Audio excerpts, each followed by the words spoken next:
A huge beam of lightning hit the ground, devastating everything around it. This power came from a man known as the Fist King, who had mastered Jiangyu with his own hands. He was so famous for this title that few remembered his real name. This was Dan Wuzing, the great fighter, who now faced a complicated situation. With a shocked look, he reacted to something terrible that had just happened. In his arms, he held the body of one of his seriously wounded comrades. The hero believed he had been caught off guard in an ambush by a mysterious group. Now he found himself alone in the middle of a desolate battlefield. Looking around, he noticed the bodies of his enemies scattered across the ground. However, on a nearby cliff, only 2 opponents were left standing. He saw that both seemed very skilled and wondered where they had come from. Even though he was exhausted, the warrior stared at the 2 with unwavering determination. He then decided to return their subordinate by throwing the body in their direction. The man on the cliff begged for help from the sword demon, his leader. However, the sword demon ignored the plea and struck down his own companion. Dan Wuzing was completely shocked to witness such cruelty. The enemy had eliminated his own ally without the slightest hesitation. At this point, the protagonist realized that the opponent fought dirty. The symbol on the man's sword, combined with his merciless actions, caught Wuzing's attention. Putting the pieces together, the King of Fists finally began to recognize the foe's identity. He questioned whether the 2 enemies belonged to the demonic faction. The enemy seemed impressed and acknowledged that he was standing before the King of Fists. He praised the hero's resistance, but Wuzing sharply told him to be quiet. Burning with anger, he declared that he would defeat the enemy with just 10 blows. The sword demon found such confidence arrogant and charged forward, eager to test the extent of that arrogance. Wuzing, however, managed to defend himself, countering the attacks with his electric fists. The opponent was surprised, unprepared for such speed. At that moment, Wuzing landed a punch and began his count from 1. With a confident gaze, he prepared for the second blow and unleashed a hail of punches until the count reached 6. Then, something strange happened. His attacks began missing the weak points. Looking up, he realized the woman had tied him with purple energy wires. Enraged, he wondered when the villain's accomplice had managed to do that. Taking advantage of the distraction, the sword demon retrieved his weapon. In the next instant, he pierced Wuzing's chest. Seriously injured, the warrior suffered massive damage from the attack. The swordsman coldly declared that the reign of the King of Fists ended there. With a look of triumph, he stared down at his nearly powerless opponent. But Wuzing surprised him, grabbing the blade with his bare hand. Alarm spread across the enemy's face as the fighter released one final burst of energy. The sword demon watched the scene unfold with a satisfied smile. He then approached the fallen body and praised the Fist King's skill. The explosion left behind a massive crater and a path of destruction. The woman joined her partner and commented that the situation had been extremely dangerous. The villain bent down to mock the warrior in his final moments. But Wuzing summoned his last strength to deliver one final punch to the enemy's face. With that, he completed his 10th blow, leaving the enemy in complete shock. The hero felt his life slipping away and accepted that his reign as the King of Fists had come to an end. In his final thoughts, he regretted one thing he couldn't do. He had wanted to strike the enemy one more time before his journey ended. And so, Dan Wuzing, the King of Fists, was defeated by the demonic faction. Meanwhile, in a safe house on Joa Mountain, something strange was taking place. A mysterious crow watched a young woman inside one of the rooms. Suddenly, someone inside woke up, frightened and disoriented. The young girl ran over in a panic to check on her master. She asked again about his condition, while the man looked around, confused, wondering where he was. He glanced down at his body and questioned whether anyone had tended to his wounds. The man touched his head and looked confused about his current situation. He realized that he had no injuries, and the girl addressed him as Young Master. He accepted the water, but found the title of First Young Master strange. When he looked in the mirror, he saw an unfamiliar face staring back and wondered why he was being called that. Holding the cup, he examined his new hands and noticed how different they appeared. Suddenly, he was startled by his own reflection and jumped back. In a panic, he desperately tried to remove what he believed was a mask from his face.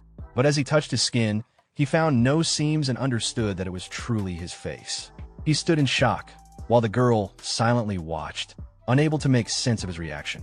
Seeing his distress, She quickly said she would call a doctor. Left alone, the fighter continued staring at his hands, still unable to accept what was happening. The girl walked away, confused by how strangely her master was behaving.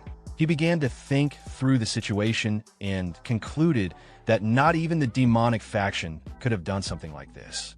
Looking at his reflection again, he questioned who the person in the mirror really was and decided he needed to investigate the truth. Attempting to test the new body's movements, he tried to stand but stumbled and nearly fell, unfamiliar with how it moved. He grumbled that the body was too weak, comparing it to a baby deer. Frustrated, he slumped into a chair and called the new body complete trash. At that moment, his attention was drawn to some papers on the table that mentioned a group of merchants. He recognized the name of the large Inhum merchant group. As he read through the documents, he noticed they were addressed to someone named Lee Geneon. It became clear that the body he now inhabited belonged to Lee Geneon, the eldest son of the household.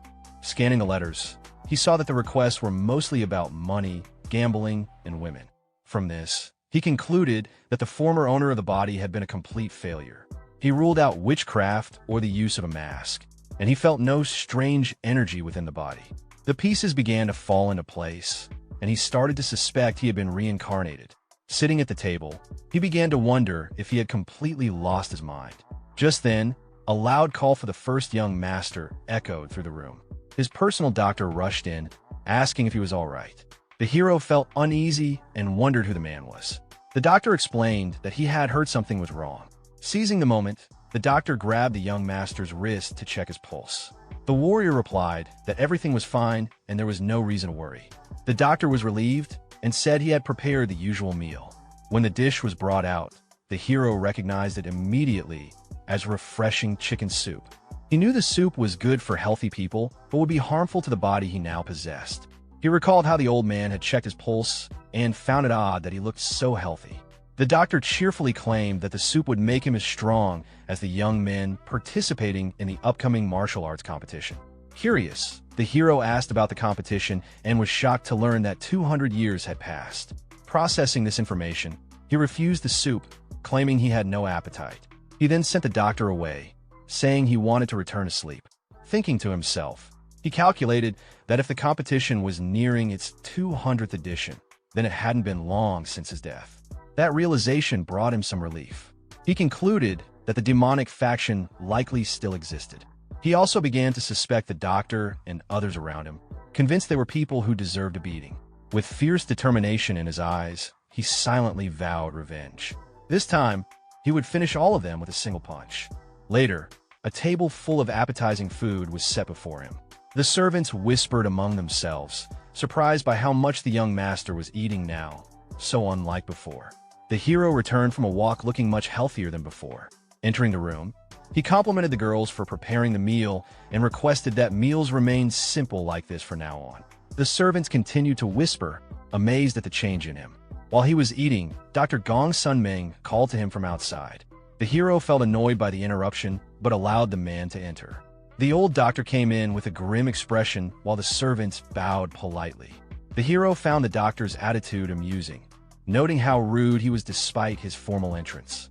But then the doctor's face suddenly shifted into a forced smile as he greeted the young master with enthusiasm. Wuzing didn't understand the sudden change in behavior and decided to trap the doctor. He calmly asked what the doctor wanted. The older man stood there, speechless. The gentleman said he had come out of loneliness and remarked that his effort had been in vain, since the young master appeared healthy. With an ironic smile, the protagonist questioned what kind of effort he was referring to. He then asked if that effort had been an attempt to poison him with the soup. The doctor stood in shock, unable to believe what he had just heard. He tried to defend himself, insisting that the soup was a nutritious tonic. But the hero continued provoking him, saying he thought it was poison meant for someone in his condition. The doctor grew furious and reminded the young man that he was his personal physician. Realizing he was no longer welcome, the gentleman turned to leave the room. However, the warrior suddenly called him by name, making the doctor visibly nervous. With an intimidating gaze, he asked who the true master of the house was. The doctor cringed, recognizing that he had crossed the line with his earlier behavior. Then the hero broke the tension with a laugh and said it was just a joke. After that, he asked the doctor to bring the writing tools. Once ready, he ordered the man to write a letter as he dictated the words. The first line stated that he would stay in the village due to his illness. But when the warrior continued dictating, the doctor stopped writing and scowled. The hero noticed the hesitation and asked why he had stopped. The doctor tried to cover it up and replied with feigned confusion, asking what the young master meant. Suddenly, a small gold bar flew through the air and slammed into the wall, narrowly grazing the doctor's neck and leaving him terrified. With a serious expression, the hero warned him that he was no longer the same Lee Geneon from the past. The doctor, alarmed, asked what the young master meant by that. The boy began to explain everything, starting with the dragon phoenix soup. He said that for healthy people, the dish could serve as an invigorating tonic. But for someone sick like him, it was practically poison. The warrior insisted that a real physician should have known this. The doctor stood still, quietly analyzing the situation. Then the hero asked whether he had thought the pulse check would go unnoticed. The doctor was even more stunned by that revelation. But the protagonist added that the most important part had yet to come. With no appetite, he ordered everyone to leave the room and take the tonic with them. Looking directly at the doctor, he stated that the man hadn't even managed to hide his intentions. The older gentleman stood glaring at him while holding the bowl of tonic. Knowing the doctor wasn't working alone, the hero told him to write down the name of his boss. The man feigned ignorance, asking how anyone could suspect such a kind soul. The protagonist let out a sigh, exhausted by the doctor's pathetic act. Then the doctor's face twisted, revealing his true nature. With a malicious glint in his eyes, he glared at the hero, who calmly questioned him. The hero declared that the man had finally revealed his true self, and that it had been foolish to even try to appear worthy. At that moment, the villain threatened to eliminate all the servants to silence them forever. He slipped a needle from his sleeve and prepared to attack. But in the blink of an eye, the young master appeared right in front of him. With a swift, accurate strike, the protagonist punched the doctor in the face. Holding a piece of chicken, he warned a man not to get distracted. Then he took a bite from the chicken and added that the doctor shouldn't have let his guard down. Wincing slightly, he muttered about the pain and complained that the body was still far too weak. Determined, the warrior decided he needed to regain his strength as quickly as possible. Once he did, it wouldn't matter if the mastermind behind it all was the Yunha group. He also planned to investigate Gongsun Meng further in the future. But suddenly, the young master's body began to weaken, and he nearly collapsed. A sharp headache struck him, and he wondered what was happening. A familiar voice cried out desperately, calling for its lord. The image of the doctor flashed in his mind as the voice shouted his name. The hero began to deny what he was seeing, confused by the vivid images. He soon realized that he was experiencing the memories of the real Lee Geneon. The memories were so sorrowful that a tear ran down his face. At that moment, the warrior finally understood the entire story of the boy whose body he now inhabited. Lee Geneon was the eldest son of the wealthy Inha merchant group. But he was neither as smart as his second brother, nor as strong as his third. He was simply the eldest, a young man without many special talents. To compensate for his shortcomings, he relied on money and immersed himself in a life of pleasure. By the time he realized his mistakes and tried to change, it was already too late. His health had been neglected for far too long. Lee Geneon came from a small family, which is why he was sent to live in an exile village where no one cared much about him. The warrior thought the real problem at the beginning had been not having the body's memories. But now, with everything cleared up, he could finally focus on his martial arts. He regretted the waste of such a naturally gifted body, but he planned to use his own knowledge to make up for it. Then he paused, struck by a realization. His eyes fell on a pile of coins, and he remembered the elixirs he needed. The former owner of the body had been extremely wealthy and could buy anything he wanted. Thinking of this, the boy remembered the doctor he had defeated and decided that he needed to bury the man. A year passed, and the landscape around the village had completely changed. One day, someone approached the place with firm, determined steps. A man wearing an eye patch greeted the servants, who were surprised by the visit. Introducing himself as Mokensep, he asked to see young master Lee Geneon. One of the girls pointed the way with a smile. The guard was completely shocked by the scene in front of him. He could hardly recognize the young master, whose physique had changed drastically. The boy now had a muscular, well-defined body thanks to his intense training. Several seasons had passed since the warrior had begun dedicating himself to growth. During this time, He had manifested his energy core and mastered the arts of survival, including the art of mobility, body art, and the quick step. He had also mastered the 10-phase lightning art, which allowed him to control lightning itself. The hero reflected on how smoothly his training had gone so far. To test his new skills, he performed an impressive acrobatic move. At that moment, a solitary leaf floated down in front of him. Without even moving, it was sliced perfectly in half, a clear sign of how far he had come. Despite all this progress, the warrior still felt that it wasn't enough. Then a voice called his name, breaking his concentration. He turned to see the visitor. The guard introduced himself again as Sep, saying it had been a long time since they had seen each other. He handed over a letter from a main clan. Without speaking, the boy extended his hand. Sep was shocked and wondered where the weak, fragile young man had gone. As he handed over the letter, he complained that his arm hurt under the young master's grip. The hero simply stared at him in silence. Moments later, the two sat together as the warrior carefully read the letter. It revealed that his father had suddenly collapsed and was now bedridden. The boy noticed the message lacked any clear explanation for the cause of his father's illness. When he asked about it, the guard hesitated before revealing the truth. He explained that the Ayang clan was responsible, blaming them for absurd protection fees. The hero asked if the Ayang clan had done anything to justify the tax increases. The guard angrily replied that they had not, calling the other clan dogs. He added that the Little Divinity sect had also tried to impose outrageous taxes. According to him, the Ayang clan had refused to help and done absolutely nothing in return. Even the captain of the guard had been unable to protest to Ayang Ho. The hero recognized the name, recalling that Ayang Ho was a powerful and well-known figure. With a confident smile, the boy asked if the situation would be resolved by dealing with the Ayang clan. The guard was shocked and admitted there was another reason behind the patriarch's collapse. He revealed that the second and third brothers had drawn swords and fought in front of their father.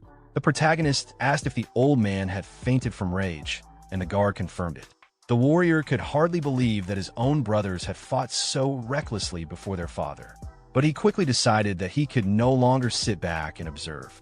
He stood up firmly and handed the letter back, telling the messenger to keep it. With a composed, determined posture, the young master declared that he would personally take care of all family matters. Sep was stunned by the complete change in his lord's demeanor. Back at the clan, the guard excitedly reported that Lee Geneon had become a perfect martial artist. But another man, overhearing the story, burst into laughter. With a mocking grin, he scoffed at the idea of the useless Lee Geneon becoming a martial artist. Laughing loudly, he said that if that were true, he himself must be a legendary master. Another nearby man told him to stop joking and try to be a bit more convincing. But deep inside, Han Yip seemed thoughtful as he considered the possibility that the story was true. As the vice captain of the guard squad, he began to wonder if Geneon had truly recovered his health. He remembered that the young master had always possessed a good physique since childhood. He then asked the guard when the heir planned to return to the clan. Just then, the guard interrupted him and announced that the young master had arrived at that very moment. Han Yip told the others to stop complaining, reminding them that he was the one who fed them and that they should move quickly. Finally returning home, the hero stood before the imposing headquarters of the Inha merchant group. He was stunned by the grandeur of the estate, thinking to himself how insane it all seemed. The warrior realized that the body's former owner had been even wealthier than he had imagined. He dismissed his servants and said he would go see his father immediately. As he walked alone through the property, he began to reflect. It struck him as odd that no one had come to greet him upon his return. That's when he sensed the presence of several people hiding nearby. Suddenly, numerous guards emerged and surrounded him with swords drawn. They congratulated him on his safe return with an intimidating tone. The man at the front introduced himself as Han Yip, the vice captain of the guard squad. Smiling, the vice captain remarked how unrecognizable the young master had become. He expressed relief at seeing him healthy. Another guard whispered a reminder that the old Geneon used to look down on and mistreat them. Despite these memories, Han Yip maintained a calm and neutral expression. The guard expected his captain to be humiliated again, but the hero stepped forward confidently. With a smooth motion, with an ironic smile, he thanked everyone for the enthusiastic welcome. The guards were stunned, and Han Yip quickly offered to escort him to his father. Everyone watched in disbelief, unable to comprehend how the once useless young master was now greeting them with such poise. Moke and Sep reaffirmed that his master had changed, while another guard admitted it felt like they were meeting a stranger. From a distance, Han Yip watched the young master closely, his expression thoughtful and curious. He gave a small smile, mentally noting how the boy now seemed more like an ally than ever before. Upon arriving at the door, the vice captain paused to speak. He informed the protagonist that the clan leader had already been notified of his arrival. The warrior nodded and thanked him. His younger brother suddenly appeared behind him. With a casual, mocking attitude, the younger one couldn't resist taunting. He called attention to the scene with a sarcastic remark, clearly trying to stir trouble. Both the guard captain and the protagonist turned to look at him. The younger brother then stepped closer, placing a hand on his older brother's shoulder. His touch wasn't friendly. It was filled with arrogance, meant to provoke. With a smug expression on his face, he insulted the protagonist by throwing out an old nickname, mocking him as the perverted Jin Ian, a label meant to belittle and shame. Without stopping, the younger brother continued his verbal jabs. He made fun of the protagonist's facial expression, claiming it looked like he had completely changed and even had the nerve to glare now, something he found laughable. As he spoke, he pressed down harder on the protagonist's shoulder, trying to assert dominance. The guard captain, observing the tension, became nervous. He thought to himself that this was going to get ugly again, just when the protagonist had returned. Trying to defuse the situation, the captain stepped in and gently removed the younger brother's hand from the protagonist's shoulder. He attempted to lighten the mood, joking that the two brothers were finally reunited after such a long time and must be overjoyed to see each other. But the younger brother didn't take it well. He slapped the captain across the face without hesitation, annoyed and offended. With a sharp glare, he demanded to know how the captain dared to touch him without permission. Watching this, the protagonist began to feel irritated. Meanwhile, the younger brother wasn't finished. With a threatening glare, he looked between the captain and his older brother and snarled that dealing with one worthless fool was already bad enough. But now even the vice captain seemed to be disrespecting him. The protagonist didn't respond. He stayed calm, simply looking back at his younger brother. But that only fueled the younger one's arrogance. He pushed further, asking if he should teach the protagonist a lesson so intense that he'd never even dare to meet his gaze again. Just then, something shifted. The protagonist gently raised his hand and rested it on his brother's cheek. He softly called his name, Ja Ian. Annoyed by the gesture, Ja Ian tried to respond with more venom. But before he could finish speaking, the protagonist suddenly slapped him hard across the face. Ja Ian fell to the ground, shocked. He looked up in disbelief, demanding to know what the hell had just happened. But the protagonist ignored his outburst. Instead, he crouched down, placed a firm hand on Ja Ian's shoulder, and gripped it tightly. As pain shot through him, Ja Ian cried out, overwhelmed by the sudden shift in power. The protagonist calmly confessed that he had been excited on his way here, perhaps even looking forward to this moment. As the grip tightened further, Ja Ian, in pain and rage, cursed and shouted, calling his brother a completely insane bastard. Outside, the sounds of the scuffle echoed through the corridors of the large estate. A man wearing glasses appeared, confused by the noise. This was Lee Geneon, the second son. He asked what was going on, and Han Yip quickly explained the fight between the brothers. Lee Geneon immediately assumed that the third brother had been harassing the eldest again. He shouted at the guards, demanding to know why they hadn't stopped the fight sooner. But the protagonist turned to his younger brother and told him to be quiet. They were standing in front of their father's room. Just then, a weak voice called out Lee Geneon's name from within the room. What Wyan and the others saw next left them stunned. Outside their father's room, Wang stood calmly, holding their eldest brother in place. Yan was struggling, but Wang had completely subdued him without breaking a sweat. From within the room, a voice called out to Wyan, but he couldn't respond. His mind was still reeling from the sight of Wang's dominance. Nothing about what he was seeing matched what he had expected. The scene shifted to a more composed setting.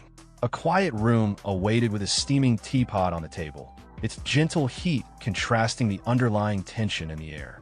Hyan now sat at the head of the table, silent and observant. Wang stood beside a kneeling and restrained Yan, his expression calm and confident, wearing a faint, knowing smile. Hyan took a sip of tea and casually remarked on Wang's return, noting that he appeared to be in good health. He paid no attention to Yan's condition. Wang confirmed that he was indeed well, meeting Hyan's gaze with steady confidence. The overseer then raised his bandaged hand, pointing it out and questioning whether Wang had caused the injury. Before Hyan could explain or wave it off, Wang turned toward Hyan again and landed a sharp, calculated strike across his face. Hyan was forced to endure the pain in silence, completely powerless under Wang's authority.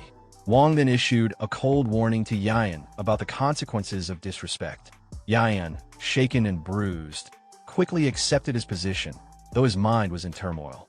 He couldn't understand how his older brother, once weak and pathetic, had overpowered him so easily. A brief memory surfaced in Hyan's mind, a flashback to when things were the opposite. Back then, he was the one who tormented Wang, who was then known as Geneon.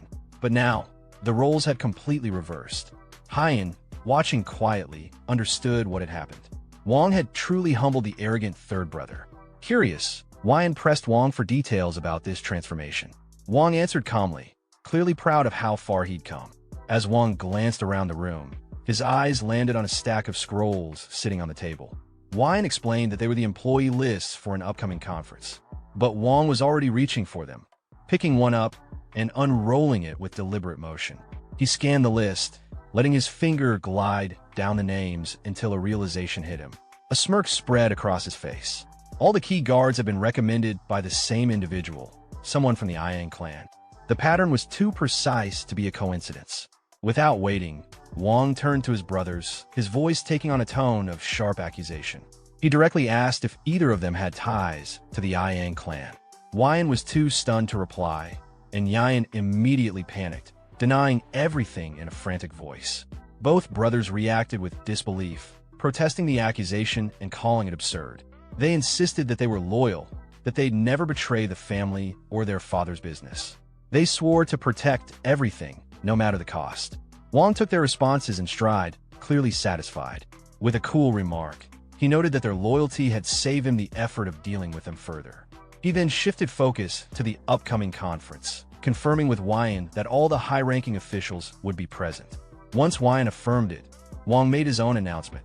He would be attending the meeting himself. Then, without waiting for questions or objections, he turned to leave, stating plainly that he was going to see their father. His calm authority left his brothers speechless. As Wang exited, Hyan broke the silence. He demanded to know what had happened back at the safe house, unable to make sense of Wang's new power. Hyan, overwhelmed with frustration, completely lost his composure. He screamed in anger, tormented by regret over a past decision that now haunted him deeply. Meanwhile, Wang arrived at his father's quarters. A voice from within gave him permission to enter. Inside, the atmosphere was dim and heavy. Wang approached the bedside of Liang Min, the head of the Yuna merchant group, who looked weak and frail. His father acknowledged his presence quietly, then asked about the noise from earlier. Wang dismissed it with a calm reassurance, downplaying the situation. Instead, he brought up his father's health, which Liang Min attributed to the weight of stress and pressure. As Liang Min looked into Wang's eyes, he studied his son's face closely. The changes were undeniable. There was strength and confidence where there had once been hesitation. For a moment, the old man questioned whether the person standing before him was truly his son at all. Despite the lingering suspicion in his eyes, Liang Min looked genuinely pleased to see Wang standing strong and healthy. It was an expression of warmth that Wang hadn't anticipated. In fact, it caught him off guard. The contrast between what he had expected and what he received was too stark to ignore. As the moment lingered, a memory surfaced within Wang, a haunting fragment of his former life. He remembered the cold, distant world he had come from. Back then, he was an orphan, untouched by a father's love, shaped by hardship and emotional isolation. The concept of paternal affection was foreign to him. It wasn't part of his reality. Yet Geneon's memories, those belonging to the original son, painted a different picture. The bond between his father and son had once been rich with connection, though now aged and strained. Wang looked down at the frail hand resting in his own. There was a softness to the moment as he gently gripped it, his expression deep and contemplative. His father, once a towering figure of strength and command, now lay worn and diminished, consumed by illness. It stirred something strange inside Wang, something he wasn't used to. He tightened his hold slightly not out of force, but out of something more conflicted. A mix of unfamiliar emotions swirled in him. Then, he quietly reassured his father, speaking of lightening his burden. He hinted at a solution to his father's overwhelming stress, and though his tone remained composed, a sinister glint danced in his eyes. Liang Min furrowed his brow at the cryptic remark, his instincts sensing something unsettling. But Wang dismissed his concern with a warm, disarming smile, carefully veiling his true thoughts. Still, the old man couldn't shake the unease creeping over him. His son was different, there was no denying it now. The next day, the Yunha Merchant Group's conference commenced. The room was filled with tension and ambition, none more apparent than an Ayang, who arrived with his usual smugness. He took his seat with a self-satisfied grin, immediately surrounded by his loyal men. When one of them spotted Wang sitting confidently in attendance, he whispered the news to his leader. Ayang's brow lifted ever so slightly at the sight, a calculating look overtaking his face. Wang, however, sat unfazed, composed, commanding. He didn't flinch at the whispers or the puzzled glances from the other members, who were clearly unsettled by his unexpected presence. To them, he was still the once weak son, and his attendance at such a high-level meeting didn't make sense. Ayang scoffed inwardly, writing Wang off as a desperate man clawing at relevance. He viewed the appearance as nothing more than a weak attempt to gain favor, a last-ditch effort to remain standing in a game far bigger than him. Meanwhile, Han took charge at the front of the room, trying to carry the meeting forward. He asked if there were any objections to the current topic on the table. Just as he was about to move on, a hand went up. Bold, unexpected, it was Ayang. With calculated confidence, Ayang took the opportunity to speak, offering what he claimed was the perfect candidate to serve as Wang's personal guard. The move was transparently political, another attempt by the Ayang clan to extend their influence deeper into the group. Murmurs of discontent rippled through the room. Some of the members grumbled openly, clearly frustrated by Ayang's relentless power grabs. One member was so startled by the brazenness of the suggestion that he crushed the teacup in his hand. Embarrassed, he quickly blamed it on a slip, though it was obvious the tension had gotten to him. Ayang offered a fake apology, feigning politeness, but his eyes betrayed him. He was enjoying every second of the discomfort in the room. He then challenged the assembly, daring anyone to oppose his nomination. The room went quiet. He smirked, clearly expecting no one to answer. But just as he began to bask in the silence, a single voice broke through. Across the room, Wang raised his hand. All eyes snapped to him. With unshakable confidence, he calmly stated that he had objections to the current proceedings. Then, rising from his seat, he locked eyes with Ayang and made his own proposal, direct and explosive. He called for the dismissal of Ayang Ho, the current guard squad leader. The room exploded into chaos. Ayang's supporters burst into laughter, mocking the proposal as pure nonsense. One of them openly jeered, treating the idea as if it were a poorly timed joke. Ayang himself laughed dryly, questioning whether Wang had lost his mind. He sneered at the idea, taunting Wang for forgetting his place. To Ayang, Wang had no power, no right, and certainly no authority to make such declarations. Wang didn't respond to Ayang's mocking tone with words. He simply smiled. His expression alone was enough to shake the air, daring Ayang to keep talking. In a blink, Wang channeled a surge of raw energy into his fist. Without warning, he lunged forward, slamming his knuckles into the ground. The entire floor erupted beneath him, a violent explosion of debris and force that shook the room to its core. As dust and stone rained down, Wang stood tall in the center of the destruction, staring down at his completely stunned rival. Ayang could barely breathe, his eyes wide with disbelief as sweat dripped from his forehead. The sheer power Wang had just displayed left him paralyzed. With an icy gaze and clenched fists, Wang made a bold declaration. The Yunha Merchant Group belonged to him now. He turned his back on the room and began walking away, the silence behind him heavy and stunned. Hyan, still in shock, called out, questioning the recklessness of Wang's challenge. But Wang didn't stop. Instead, he turned slightly and called back to Hyan, asking what happens when a martial artist is underestimated. A smirk played on his lips, sharp and knowing. He answered his own question. The one making assumptions gets devoured. Then, he gestured toward the gathered crowd, directing Hyan's attention to something more urgent. Their merchant group, Wang pointed out, was already rotting from within. Ayang's people were everywhere. Wang followed his gaze, his eyes widening in alarm as he finally noticed the sheer number of Ayang clan members surrounding them. Wang stepped closer and firmly gripped his brother's shoulder. He told him not to worry. As the older brother, he'd handle everything. Hyan was left speechless, trying to grasp what Wang meant by handling it. His brother's methods were unpredictable, chaotic even. The scene flashed back to the wreckage. Amid the dust and shattered floor, Wyan's thoughts spun. He demanded to know what Wang's violent display meant. Now, armed men were closing in, surrounding Wang. A few of Ayang's subordinates sneered, assuming the so-called troublemaker had finally lost control. But before they could act, one of Wang's loyal guards stepped forward, furious. He placed himself between Wang and the attackers, declaring their actions a disgrace. Drawing weapons on the young master was beyond insolence. In moments, Wang's personal guards formed a defensive line. Despite being outnumbered, their resolve was unshakable. Wang stood at the center, cold and still. With a quiet voice, he agreed their enemies were out of line, lifting his head with open contempt. The air grew thick as Wang stared into their eyes, questioning how they could dare threaten their own employer. Even his own guards were caught off guard by the intensity of their master's presence. Wang calmly commented that his enemies must have a death wish. From a distance, Ayang observed everything unfold.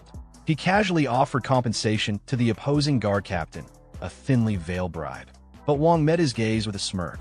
He said he wasn't sorry for the chaos, only for utterly ruining Ayang's plans. Then his voice sharpened. He revealed the truth.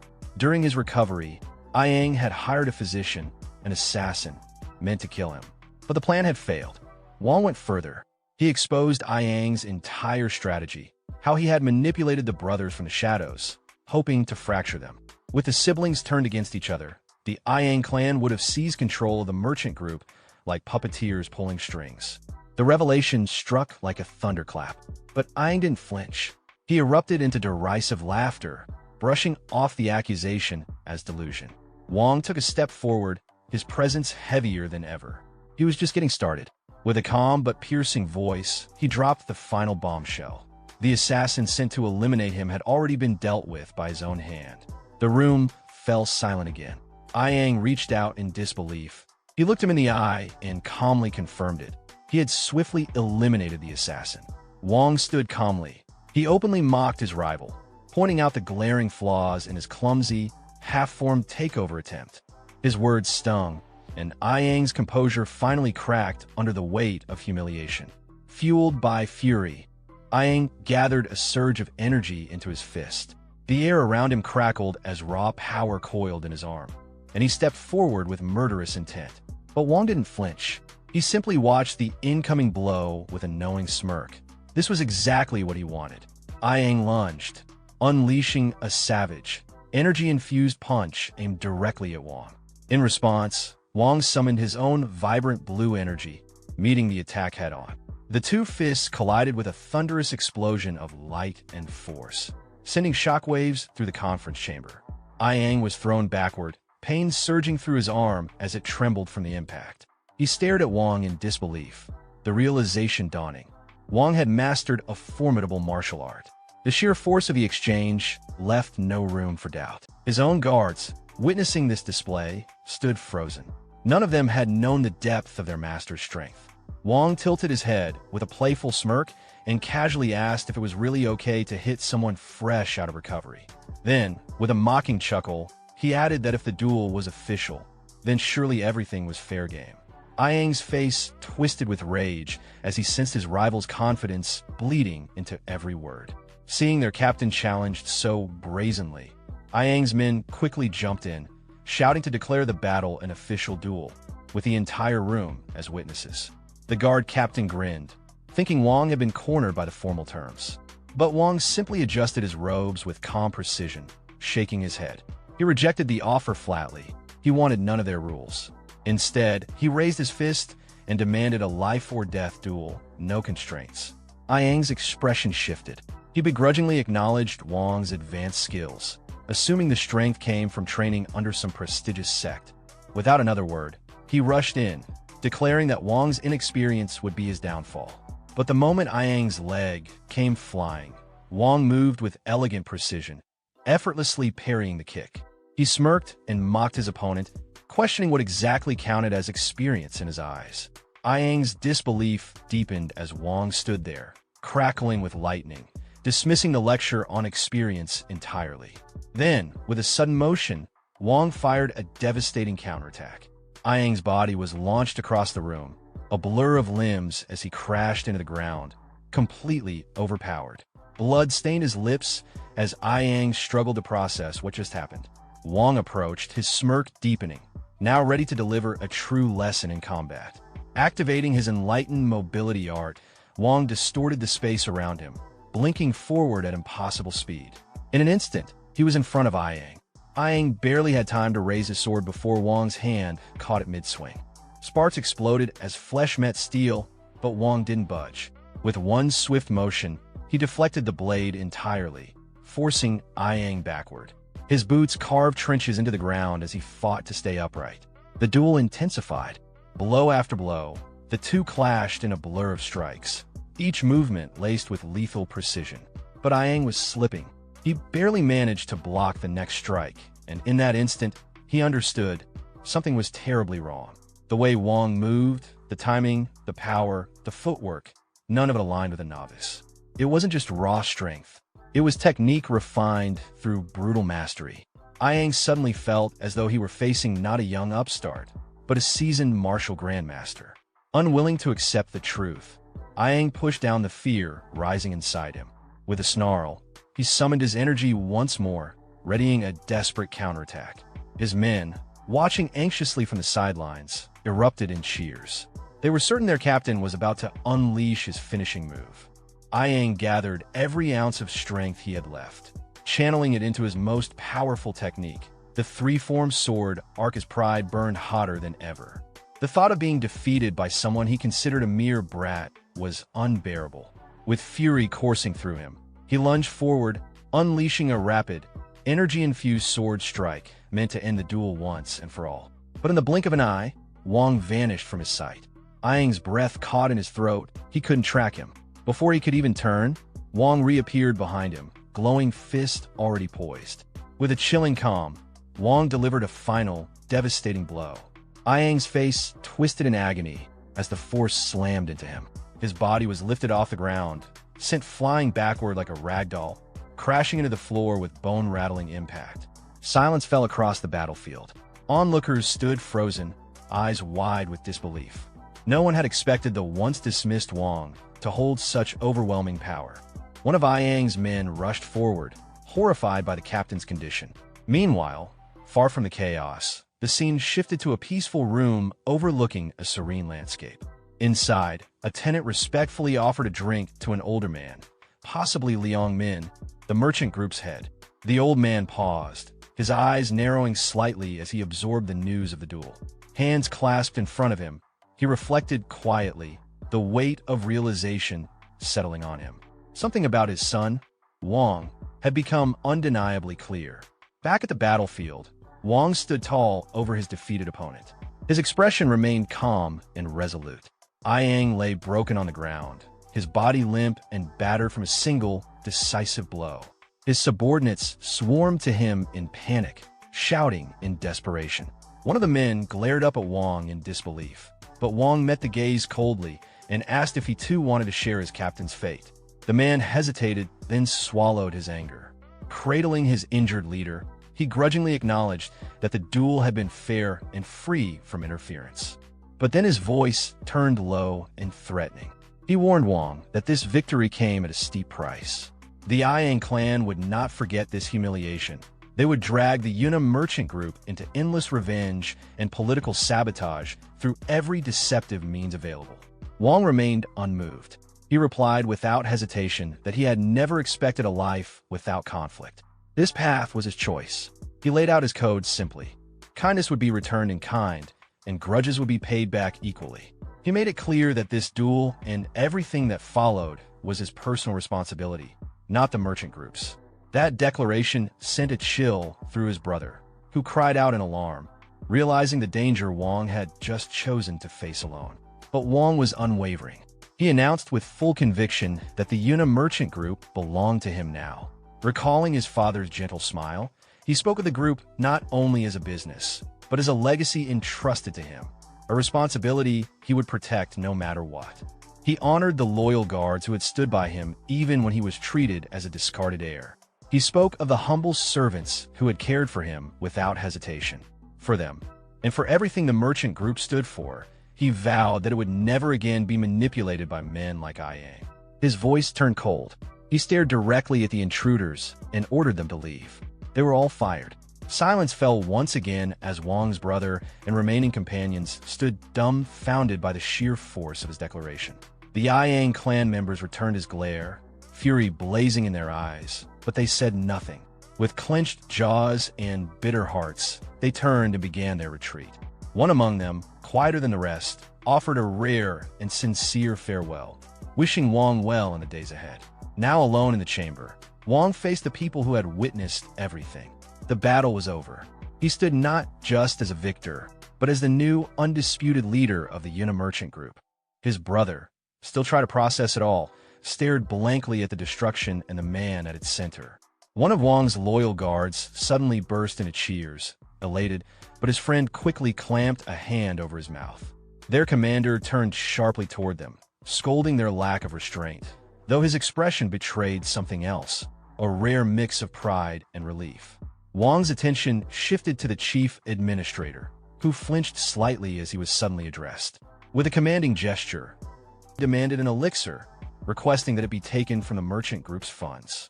After all, if he was going to shoulder this mountain of responsibility, the least he deserved was a tonic to help him recover. The administrator lit up with enthusiasm, bowing deeply. He promised to retrieve the finest tonic available, nothing less for the new leader of the Yuna merchant group. Wang, standing firm as the new head of the Yuna merchant group, begins assigning responsibilities with sharp precision. He outlines the administrator's new duties, emphasizing the urgent need to hire a completely new guard squad. His tone leaves no room for negotiation. The old system is being torn down. The scene then shifts to a peaceful estate bathed in the golden hues of sunset. Inside, a relaxed man sits comfortably between two imposing figures, sipping tea. As Wang speaks, he mentions already having candidates in mind. The man seated with him arches a brow, asking for confirmation, brings up the name Lee Geneon. The man's interest sharpens immediately. The narrative flashes back to a few days prior, on Lee Geneon's very first day at the merchant group. Night has fallen, and Lee Geneon walks calmly through the estate grounds, accompanied by his subordinate. His eyes are sharp, scanning every detail around him with a measured, thoughtful gaze. As they pass the vice captain, Lee Geneon casually asks if the man has had a meal yet. The surprised officer admits he's been working non-stop since sunrise, with no time to eat. Lee Geneon doesn't respond immediately. He simply files the information away with a knowing look. A sly grin creeps across his face, hinting at the gears already turning in his mind. He then turns his gaze downward from a balcony, watching a cluster of guards fooling around while on duty. The contrast is obvious. Where the vice captain was dutiful and focused, these men were lazy and indifferent. Lee Geneon quietly unclenches his fist. He's already made up his mind. These freeloaders need to go. But he also knows the harder part isn't firing them. The real challenge is replacing them with people who are actually worth something. His subordinate, watching the changes in his expression, finally begins to understand just how large and calculated Lee Geneon's plan truly is. Their search leads them to a bustling, lantern-lit establishment filled with smoke, noise, and laughter, a den for gamblers, drinkers, and rough types. Exactly the sort of men Lee Geneon is looking for. Inside, one especially loud man enjoys a smoke, completely oblivious to the eyes watching him. Some patrons recognize Lee Geneon instantly. They snicker among themselves, calling him the merchant group's famous pushover. Their tones are mocking, but Lee Geneon doesn't flinch. He stands with his hands clasped calmly behind his back, surveying the room like a general analyzing a battlefield. He turns, gaze sharp and predatory, and begins walking toward a roped-off area marked restricted. A large bouncer, armed with a trident, stands in front of a set of ornate double doors. The bouncer smirks at his approach, mockingly greeting him as young master, expecting yet another bribe or groveling favor. But Lee Geneon's expression turns cold. He dismisses the man's familiarity and commands him to open the door. The bouncer, caught off guard, sputters in disbelief as Lee Geneon brushes past him without hesitation. His firm stride signals a dramatic shift. This is not the same man they once knew. Inside the private room, the rowdy atmosphere quiets as the occupants notice Lee Geneon's entrance. Their leader, Como, greets him with a smug grin. But when his eyes meet Lee Geneon's, he senses something is different. Lee Geneon stares back with icy resolve. Two bald men, Yuk Jimbo and Yakiongo, offer a cold, dismissive welcome. Como scolds them with mock concern, scolding their lack of hospitality and putting on an exaggerated show of care for his old friend. He forces a laugh, acting as though they all share a warm bond. A flashback surfaces. A younger Lee Geneon appears, visibly distressed, while a teenage Como stands above him with cruel authority. The memory is bitter. Their friendship had always been one-sided. Como used him, mocked him, and took advantage of his family name and resources. Back in the present, Lee Geneon studies their faces in silence.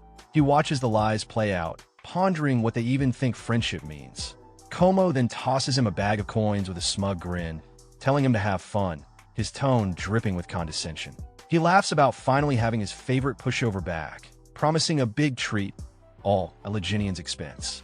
But this time, Lee Geneon doesn't play along. His silence unnerves Como. The room grows tense. Como frowns, uncomfortable with the uncharacteristic lack of response. But Lee Geneon breaks the quiet in a chilling tone, stating he's simply deep in thought. His gaze narrows.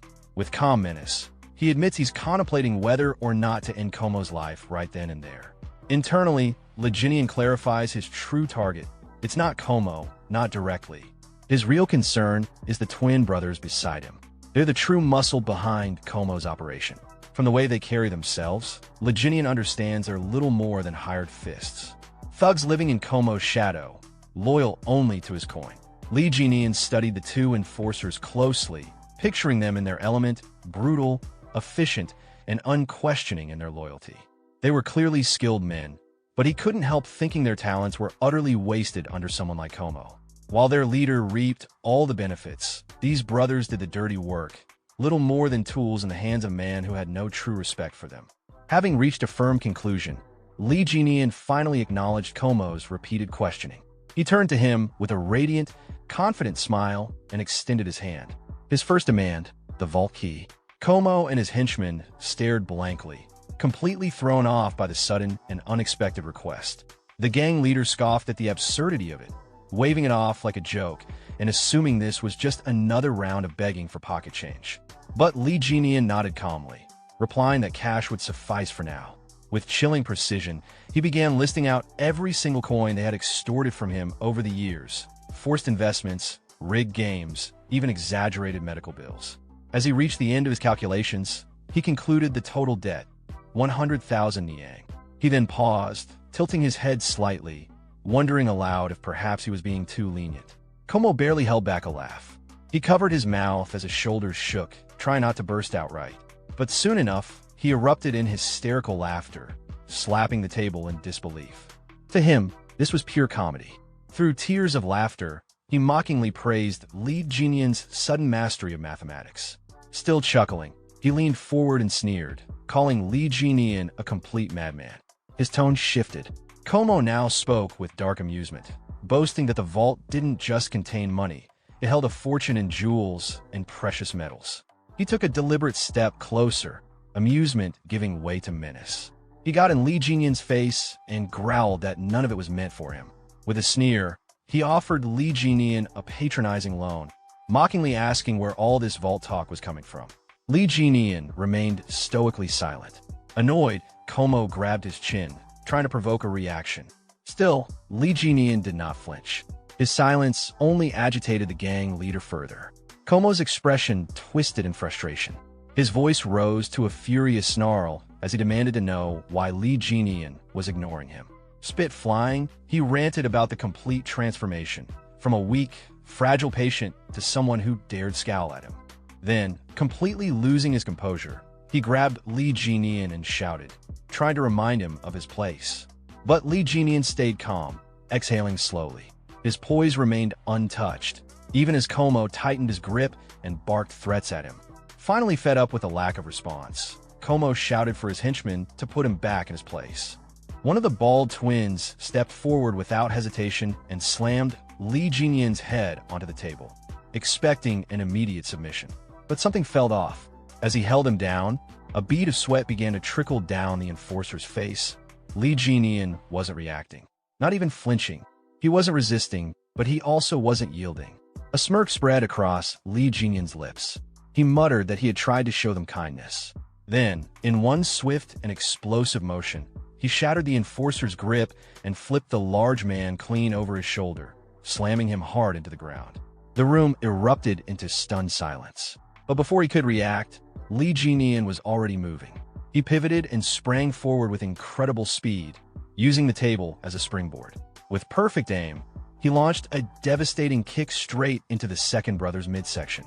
The blow landed hard, utterly destroying his guard and sending him hurtling across the room. Lee Geneon landed gracefully, casting a glance over his shoulder, faintly surprised at how smoothly it had all gone. The first twin groaned and pushed himself to his hands and knees. The second staggered back to his feet, refusing to stay down. Lee Geneon observed them quietly. He noted the swelling wrists, the awkward stance. They were clearly injured. But even through the pain, neither showed an ounce of fear. Only fierce, unshakable determination. A confident smirk formed on Lee Geneon's face. He recognized their spirit. They were real fighters. Ignoring their wounds, the brothers roared and launched a coordinated charge at him, moving in perfect sync. Lee Geneon readied himself. In the blink of an eye, he vanished. The twins froze, their attacks swinging through empty air. They looked around, bewildered. Then, he reappeared right behind them. Before they could turn, he seized both their heads with a crushing grip, completely halting their momentum. His smile widened just slightly. Their strength was admirable, but they lacked leadership. With no hesitation, he slammed their heads together with brutal force, dropping both enforcers to the ground instantly. As their unconscious bodies hit the floor, Lee Geneon issued one final, cold warning. And then silence. Only one person remained conscious in the room. Como. He stood frozen, sweat dripping down his face, too stunned to speak. He had just watched his two strongest men get dismantled with ease. Lee Geneon turned his attention to him with a pleasant smile. Calm, composed, and terrifying, he addressed his dear friend, Miamo. After Lee Geneon finishes off the guard, he turns to face his friend. His posture is calm, but clearly implies the confrontation isn't over. He's signaling that there's only one thing left to deal with, and it's the person standing in front of him. His friend reacts with alarm, the realization hitting him that he's next. The sudden shift in power makes him nervous and panicked. Lee Geneon then casually rubs his hands and closes his eyes, smiling as if this situation is lighthearted, but the smile is sharp, like a predator playing with its prey. He addresses his friend directly, but the tone makes it clear this is personal. The friend responds with feigned innocence and light sarcasm. He tries to downplay the situation, almost jokingly suggesting that Lee Geneon should have told him about his training. It's a weak attempt to defuse the tension and pretend this is just a misunderstanding between friends. But Lee Geneon's expression shifts into something colder. His response is laced with quiet intensity. He's essentially telling his friend that he expected better, that someone like him should have seen this coming. It's a warning and a judgment at the same time. Meanwhile, the friend is hiding a knife behind his back. His tone shifts from nervous politeness to open desperation. He tries to halt Lee Geneon's approach, pretending he wants to talk things out, but internally, he's cursing the situation and gearing up for an ambush. As he launches forward, his thoughts are cocky. He still underestimates Lee Geneon, believing he's just a weakling pretending to be tough. He thinks a surprise attack will end things instantly. But before he can land a blow, Lee Geneon counters decisively. A table slams into his friend's face, followed by Lee Geneon smashing the table apart and grabbing him by the head. After seizing control, Lee Geneon calmly follows up with an electric attack. He could have killed him, but didn't. Outside the room, a guard hears the chaos and panics. He hides himself, thinking that things have escalated far beyond what's normal. The situation is dangerous, and someone could genuinely die. Back inside, Lee Geneon releases his friend, who drops to the floor in a daze. Lee Geneon sits beside him, composed but focused, as if watching a dying ember flicker. He tries to jolt his friend back to awareness, not out of concern, but control. The friend begins to laugh, not out of joy, but sheer disbelief. It's the kind of unhinged laughter that comes when someone realizes they've completely lost. He then manages to speak weakly, asking what Lee Geneon wants. He's confused, disoriented, and trying to understand what Lee Geneon's goal even is. Internally, he's overwhelmed. He starts questioning everything, wondering what Lee Geneon was really doing during his supposed recovery. He remembers things that suddenly make sense in hindsight, suspecting that Lee Geneon had been training in secret. The realization hits hard. Maybe all of this was premeditated. Maybe this beatdown wasn't just self-defense, maybe it's revenge.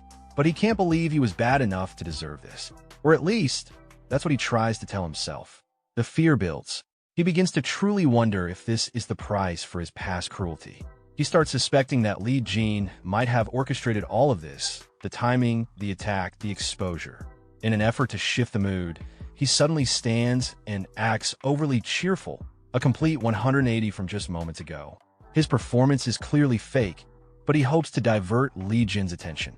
Instead of offering what was demanded, he suggests an alternative, anything really just to stall or misdirect. Lee Geneon responds with interest, but doesn't make his intentions clear. This ambiguity gives his friend a sliver of hope, which he clings to. Sensing a possible opening, the friend becomes excited. He references their long-standing relationship, appealing to nostalgia and shared history. It's a manipulative move, trying to reframe the conflict as a misunderstanding between old friends rather than consequences for betrayal. Lee Geneon acknowledges the sentiment in a neutral way, appearing to accept the idea of friendship, but without much emotion. His friend takes this as a good sign, becoming animated, relieved. He even celebrates the moment as a turning point, convinced that things are resolved. He suddenly pulls Lee Geneon into a hug, acting as if everything's forgiven. His promises to stop bullying and hitting Lee Geneon feel performative, like lines rehearsed by safety. Not because he means it, but Lee Geneon's expression doesn't change. He doesn't return the hug or acknowledge the excitement. He simply stares ahead with a flat, disinterested look and says something that makes it clear. His words suggest that the friend's touch and the entire charade disgusts him. Hearing Lee Geneon's cold rejection, the friend quickly lets go of him and tries to reset the mood with exaggerated optimism. He puts on a wide, glowing smile, acting as if everything's fine now. He insists that they're not just friends, but brothers. His tone is overly dramatic, clearly fake, and meant to cover his fear and shame from earlier. To solidify the performance, he turns to the two guards nearby and loudly orders them to treat Lee Geneon with reverence. He demands they greet Lee Geneon as their new big brother and show proper respect, even congratulating him on how much stronger he's become. It's his way of saving face and pretending he's still in control. The guards don't question it. They respond instantly, congratulating Lee Geneon in a way that's respectful but feels automatic. It's clear they recognize strength and have started to shift loyalty. Internally, however, the so-called friend smirks. His thoughts are full of contempt. He scoffs at the idea of friendship or brotherhood, clearly seeing it all as an act. Deep down, he still views Lee Geneon as someone who used to crawl at his feet, obedient, weak, and pathetic. In his mind, he's already planning to escape. Once he gets out of this mess, he intends to grab the twins, likely his loyal subordinates or bodyguards, and disappear. He believes that with them by his side, starting fresh somewhere else will be easy. But as he begins to walk away, Lee Geneon's voice cuts through the room. He calls out to the two guards by name, reminding them that when he swears brotherhood with someone, it's for life, not a passing moment. His tone is heavy, implying a deeper commitment and warning them to consider their stance carefully. The twins immediately turn to look at the friend. Their eyes are uncertain, perhaps even judgmental. They're silently questioning whether they should still trust or follow him. Feeling the pressure and not liking the attention, the friend snaps back. His voice becomes defensive, frustrated. He demands to know why they're looking at him like that, and reminds them loudly that he and Lee Geneon are sworn brothers now, trying to reassert authority, but it sounds desperate. In response, the guards face Lee Geneon and declare their loyalty to him with complete seriousness. They announce that they'll now follow him as their big brother. It's an official transfer of allegiance. They're no longer under the friend's influence. Seeing the shift, the friend fakes a smile, and pretends to support it. He plays along, complimenting their attitude, but there's no sincerity. Inside, he's boiling. Lee Geneon then speaks again, his voice smooth and calm, suggesting everything is settled, but only on the surface. Then, suddenly his tone shifts. It grows darker, more threatening. He states that if they truly are brothers, then it's time to determine who the biggest brother is. With a quiet but unmistakable command, he tells the guards to step outside. Whatever comes next, it's going to be private and decisive. The friend is completely caught off guard. Panic flickers across his face. He tries to interrupt, pleading for a pause, but the guards are already moving. A moment later, he finds himself alone in the room with Lee Geneon. Lee Geneon looks at him with narrowed eyes and asks what he's trying to do. The friend, growing more uneasy, begins to question Lee Geneon's motive. In his head, he's wondering, what exactly is Lee Geneon after? Lee Geneon gestures for him to hurry up and make a decision. This throws the friend off. His thoughts spiral. He wonders if Lee Geneon isn't after money, as he originally assumed. Could there be something else? Lee Geneon responds again, now openly critical. He calls out how the friend had used the guards for personal gain, manipulating their loyalty for selfish purposes. He's calling out the way the friend operated and declaring it wrong. Then, surprisingly, Lee Geneon smiles brightly. The mood shifts for a moment. As he raises a fist with resolve, he declares his new intention: to properly guide those who followed the wrong leader. It's not about revenge, it's about setting things right. And this time, he's the one taking responsibility. Hearing this, the friend sighs, not from relief, but from resignation. His face falls, disappointment clouding his expression. He weakly tells Lee Geneon to just take the money and be done with it. He grabs his head in frustration and despair. Emotion spills over as he bitterly complains. Lee Geneon has already beaten him up, and now he's even taking the two people who were closest to him. It's too much. Then his frustration explodes. He screams that what Lee Geneon's doing is no different than telling him to die, that he's being pushed to the edge. Lee Geneon turns slightly, calm as ever, and repeats the word kill, as if he's considering it. And then, without another word, he kicks his friend in the face. The blow is brutal and sudden, meant not just to hurt, but to humiliate. His face shows a mocking expression, and the words that follow sound like sarcastic praise, pretending to thank him for his efforts. But it doesn't stop there. Lee Geneon launches a series of punches, not even giving his opponent a moment to breathe. Each strike is fast, merciless, and unrelenting. There's no hesitation, just raw, controlled fury. The friend, now overwhelmed and terrified, thinks he might actually die. The pain, the power, the relentlessness, it all becomes too real. For the first time, he fears that Lee Geneon isn't just proving a point. He might be serious. Barely able to speak, he manages to get a few words out, a plea. He says he'll hand something over, but Lee Geneon only leans in with a cold, unreadable look. His face shows no pity. He says he can't hear him, forcing the broken man to repeat himself. With no pride left, the friend finally says it clearly. He'll give up the keys. He begs for mercy, asking to be spared. After Lee Geneon's final mocking remark, Manga, beaten and bruised, tried to regain some control over the situation. He asked sarcastically if he should show respect now that they were supposedly friends. But instead of responding with words, Lee Geneon suddenly grabbed him and threw him hard toward the door. Manga crashed through the door, breaking it as he tumbled outside. The two guards standing nearby saw him fall and immediately called out his name, shocked by the sight of him in that condition. Lee Geneon watched him with an unreadable expression, silently wondering how Manga still had the nerve to laugh in that state. Lying on the ground, Manga was overwhelmed by disbelief. In his thoughts, he questioned whether Lee Geneon was even sane anymore. The guards, seeing their former boss sprawled out like that, asked if he had really lost. With a weak voice, Manga admitted defeat. He told them that from now on, they should serve Geneon instead. Inside, he felt deeply embarrassed but held back his emotions. Still, he tried to reason with himself. Maybe it was better for the twins to follow someone like Lee Geneon, someone who could give them a better life, perhaps in a more stable place like the Alinha Merchant Guild, instead of keeping them stuck in this run-down gambling den. As he thought about it, a tear slipped from his eye. He had spent a long time with them and believed they shared a bond. But before he could dwell on that feeling, the twins spoke in unison.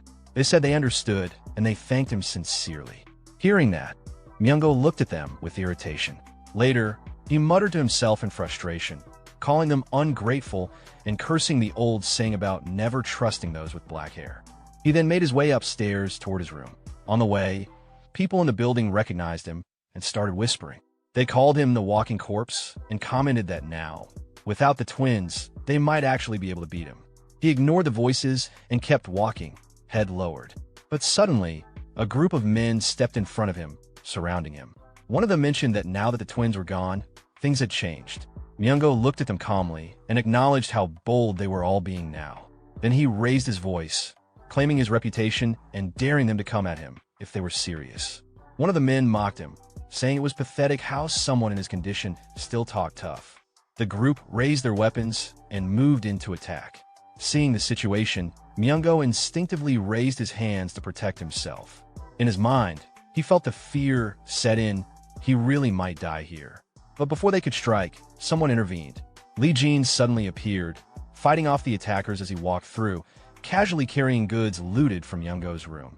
He made it clear that he didn't approve of these people jumping Manga now, especially when he was already injured.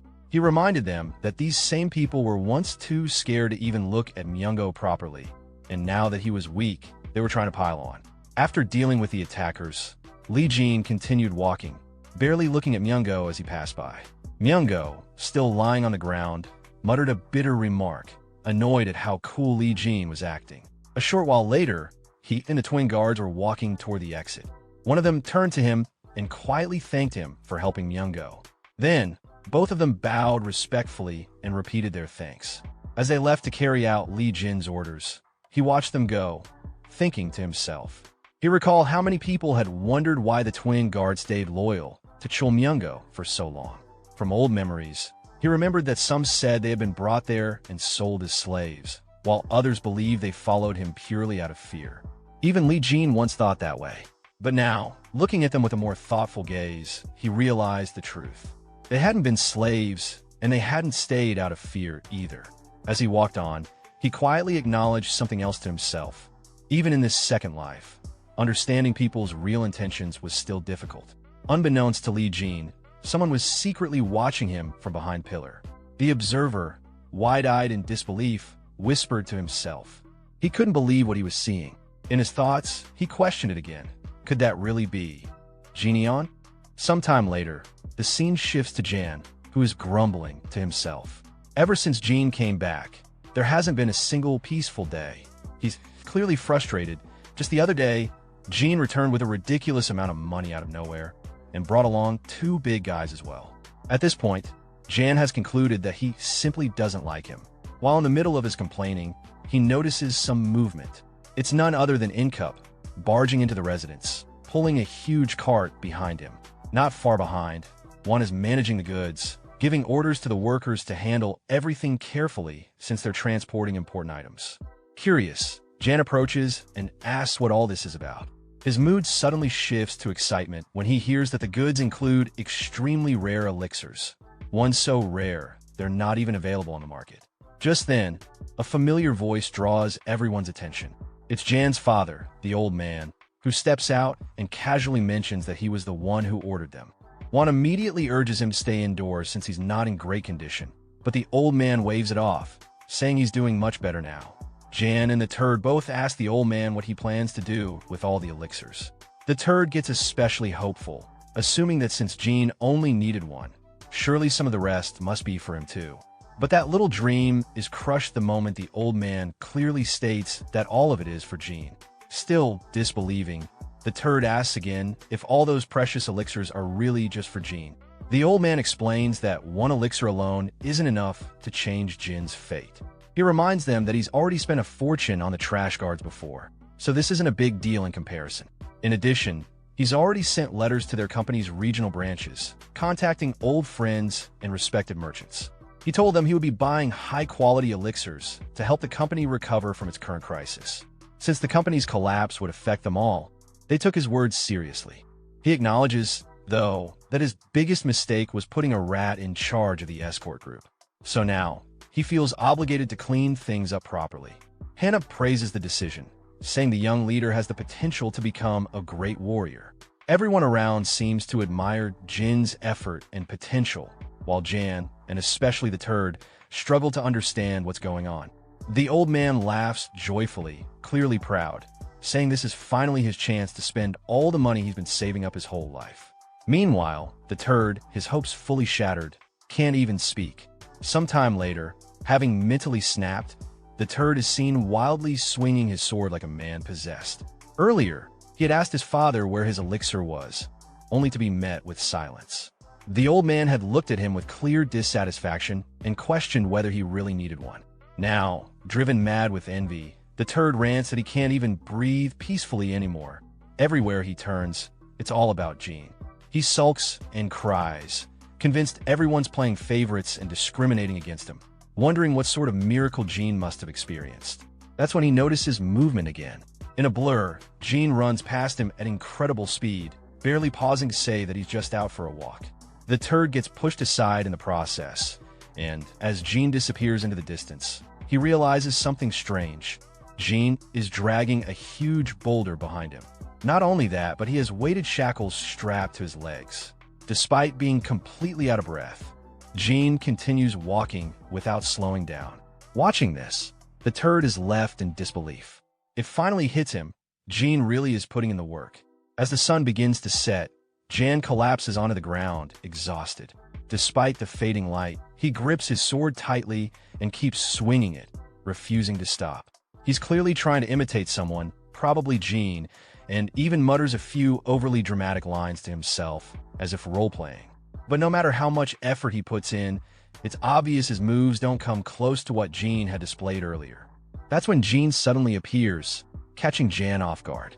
With fear written all over his face, Jan jumps slightly and asks why Jean is back so soon. He thought he'd gone out for a walk. Jean replies bluntly, saying that if Jan is going to try and copy techniques, he should at least do it properly. He points out that Jan managed to mimic one of his own finishing moves surprisingly well, and tells him to try replicating it again using the sword. Embarrassed, Jan realizes Jean had been watching the entire time.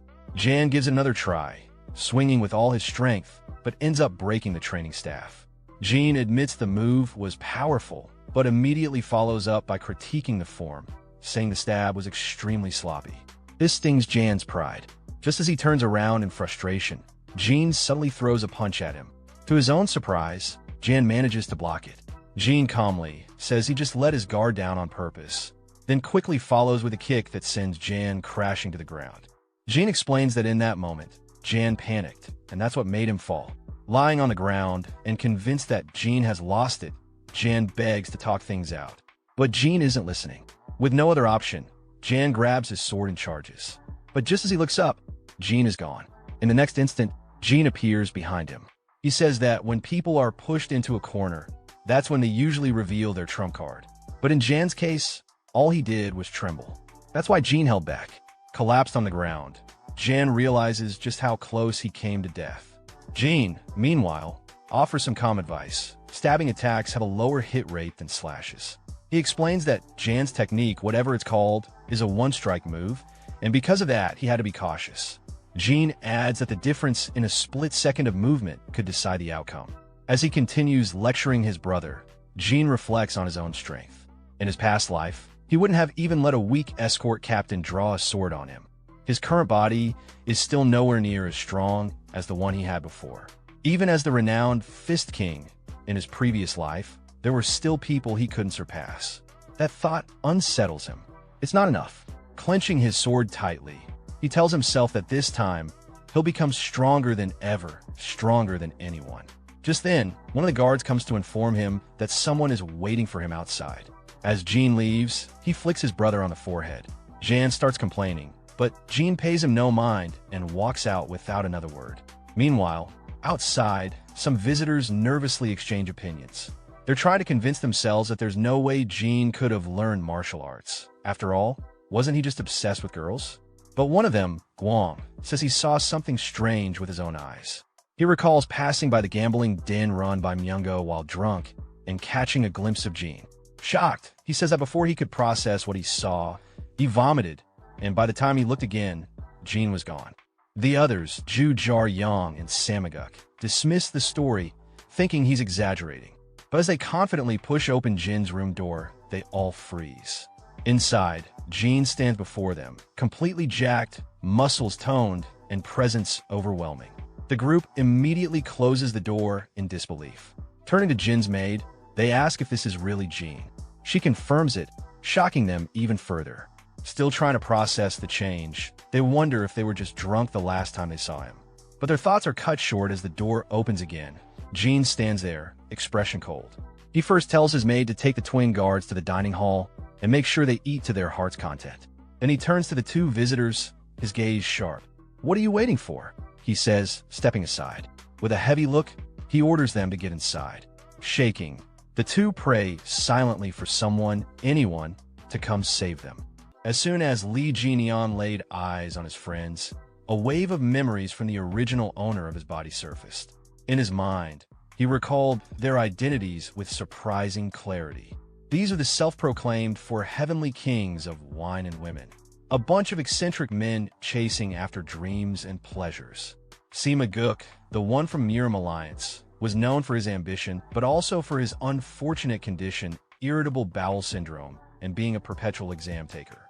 Then there was the youngest heir from the West Wind escort establishment, try to make a name for himself. The other two included the infamous heir of the Yunha merchant group and another who never quite let go of reckless youth. They were all here, gathered in one place, having heard the wild rumor that their long-forgotten pushover friend had returned. A rumor so unbelievable, they had to see it with their own eyes. Later, inside a quiet room, Lee Geneon sat with them, sharing drinks. The atmosphere was thick with unspoken thoughts, as everyone silently observed him. From the expressions on their faces, it was clear they were trying to figure out the man he had become. But Lee Geneon, now in full awareness of his inherited memories, looked at them and thought to himself with distaste, not these fake friends again. The memories rolled in. He remembered clearly how these guys used to always be together, chatting endlessly about booze and women. They used to call themselves something ridiculous, maybe the four unruly drunken idiots, or perhaps the four total wrecks.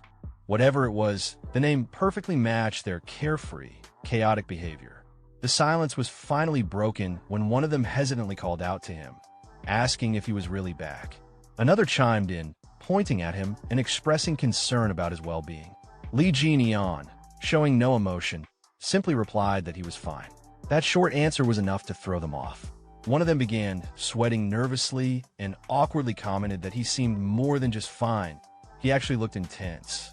Curiosity quickly took over. One of the friends grabbed Lee Geneon's hand, staring at it in disbelief. He couldn't wrap his head around how someone like Geneon could have changed so much. He asked if he had been secretly training all this time. Sima Guk, watching quietly, was more perceptive than the others. He could tell, just by sensing Geneon's presence, this transformation wasn't something that could be achieved through sheer training. What he felt was something deeper. This was real martial arts. True strength had taken root in Lee Geneon's body, and it wasn't something that could be faked. Their questions continued. They brought up a rumor, something about Geneon defeating Ayang Ho. They pressed further, demanding to know who had trained him, convinced that no one could possibly reach that level alone. But Lee Geneon just smiled faintly and told them it was luck. That was all. Sima Guk, still trying to piece things together, smiled as well. He suggested that it must have been one of those fateful Jianghu encounters they always heard about but never experienced. Another friend quickly agreed, saying Geneon had finally caught a break. He even admitted that at first he didn't recognize him. But that moment of levity vanished in an instant. With a cold and serious tone, Lee Geneon raised his cup to his lips and stated something chilling. The man they once knew as Lee Geneon was dead. The room froze. Every one of them stared at him, beads of sweat appearing on their faces. The weight of those words hit them hard, and none of them could laugh it off.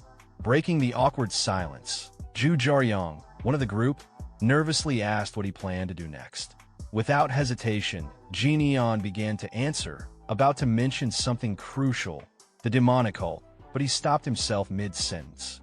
Instead, he corrected his words, saying that he had debts tied to his sect that he needed to repay. In the meantime, he planned to help out with a merchant group while preparing for that responsibility. Suddenly, Lee Geneon looked toward his friends, his gaze cold and unwavering. With a serious tone, he made his stance clear. He wasn't interested in anything anymore, except getting stronger. His words brought the room to another heavy silence. The air froze for a moment before the group, clearly caught off guard, started panicking and whispering among themselves. One of them, confused, turned to the others and blurted out in disbelief if they had walked into the wrong house by mistake. Another quickly responded, denying any fault and saying it definitely wasn't his doing. As this flurry of awkward energy spread among them, Sima Guk went quiet. He couldn't help but recall an old conversation he'd once had with Lee Geneon. Back then, Geneon had mentioned he was being sent away to recuperate. Sima had reacted with surprise, asking if he was really going somewhere just to recover. Geneon had replied with resignation in his voice, saying it was basically exile, that his father must have been deeply disappointed in him. But Sima, holding a sake bottle in hand with a grin, had encouraged him. He said it was a good thing. This was Geneon's chance to recover, study, and change his life. Back then, Geneon had only responded with a bitter smile, doubting whether change was even possible. Still, deep down, he had hoped for it. Now, returning to the present, Sima Guk poured a glass of wine for Geneon and offered a heartfelt congratulations. He looked at him warmly and remarked with a smile that Geneon had really changed. Hearing that, Geneon froze for a moment, shocked and confused. The sincerity in Sima's voice caught him off guard. The others fell quiet, watching the exchange, and then slowly they too softened. With a smile, one of them chimed in that it really was something worth celebrating.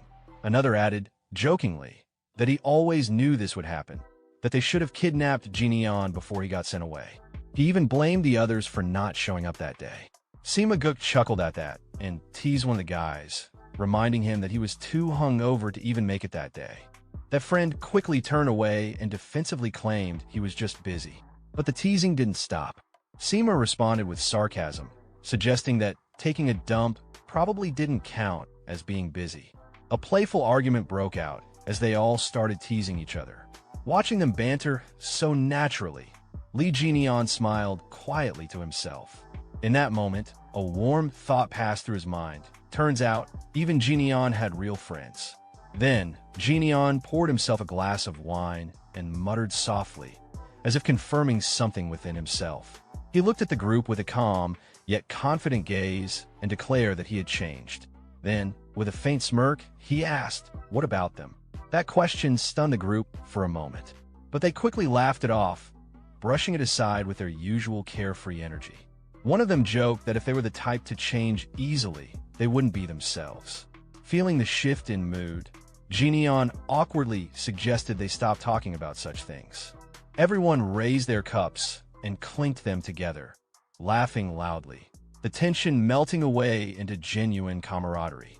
As the laughter faded, Ju Jaryong looked quietly into his cup, deep in thought. He recalled their old days together, back when they were just a bunch of naive kids. They had all thought of themselves as frogs stuck in a well, unable to see the vast world outside. But now, looking at Lee Geneon, he realized that one of them had already climbed out and seen that world for himself.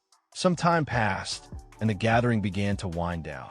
One of the friends told Geneon he had a good time today, and that if he ever needed anything, even from a bunch of wrecks like them, he should reach out.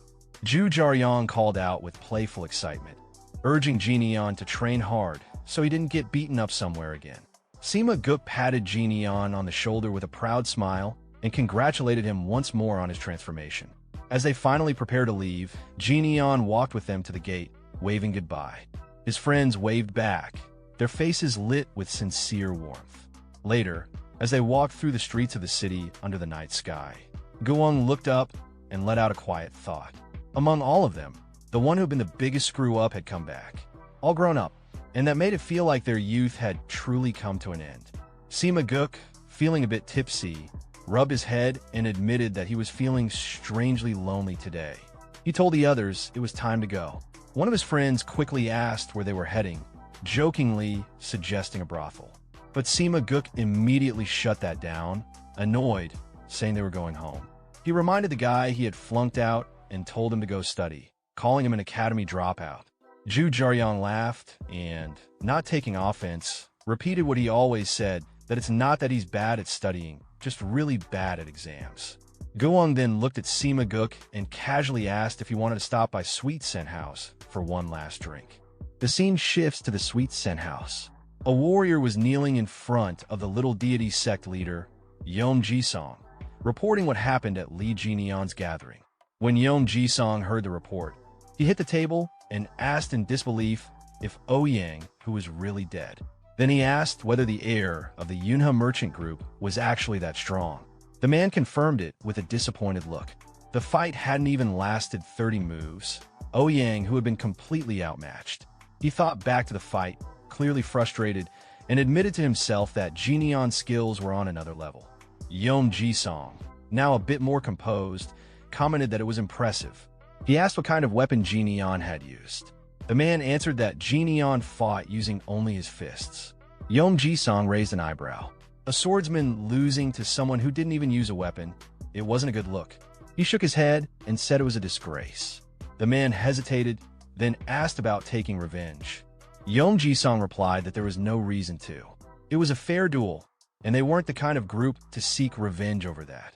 Still, the man pushed the issue. He mentioned that Yom Jisong and Ouyang, who had been friends, and said there should be some honor between them. Before he could say anything more, Yom Jisong killed him on the spot. A girl standing nearby was startled by the sudden act. Yom Jisong looked at the body and simply said that no one befriends a corpse. Then he ordered his men to take the body away. One of them responded right away. Noticing the girl, Yom Jisong turned to her and apologized for not seeing her standing there. Her name was Saran. Then, sounding annoyed, he said the drink didn't taste good anymore and told his men they were heading back. A servant replied, confirming the order. Later, while thinking over the situation, Yom Jisong noted that the Yunhe merchant group had not only refused to pay taxes, but had also killed Ouyang Ho. He looked concerned and wondered aloud how to respond to that.